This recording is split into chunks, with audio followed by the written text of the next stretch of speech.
गुड्डा आबेद कौन है? गुड्डा आबेद गुड्डा आबेद कौन है?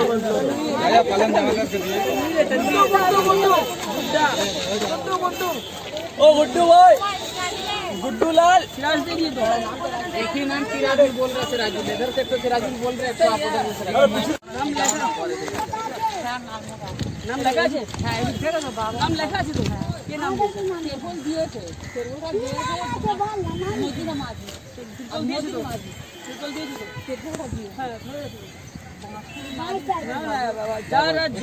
উপরের জন্য আমরা দিয়েছি। ঠিক আছে দেখো লাস্টের দিকে যা হবে লাস্টের দিকে একবার দেখা যাবে। ঠিক আছে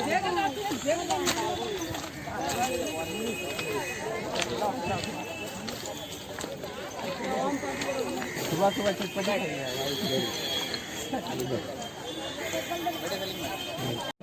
इसकी वजह से सब लोग परेशान हैं, पूरा देश परेशान है। मगर कोरोना वायरस के ऊपर एक और अम्फान तूफान बंगाल में आ जाता है, जिसकी वजह से लाखों के तादाद में घर टूट जाते हैं, कुछ घर के दीवार गिर जाते हैं, कुछ घर के छत उड़ जाते हैं। तो हमारे लिए मुनासिब तो नहीं कि हम इस लाखों घर को जाकर बना सकें, हम सरकार में तो है नहीं, मगर हम as a individual, as an NGO, as a member of the civil society हम ये तो कर सकते हैं कि हम एक अपने हद में रहकर हमने एक ये अपना अहद किया है कि हम 1000 घरों को बनाएंगे। और आज आप देख सकते हैं, कैमरा घुमाकर मैं चाह रहा हूँ दिखाएं आप कि हम पार्ट सर्कस रेलवे स्टेशन के रेलवे ट्रैक पे खड़े हैं, जहाँ पर कुछ 200 झुग्गियाँ हैं।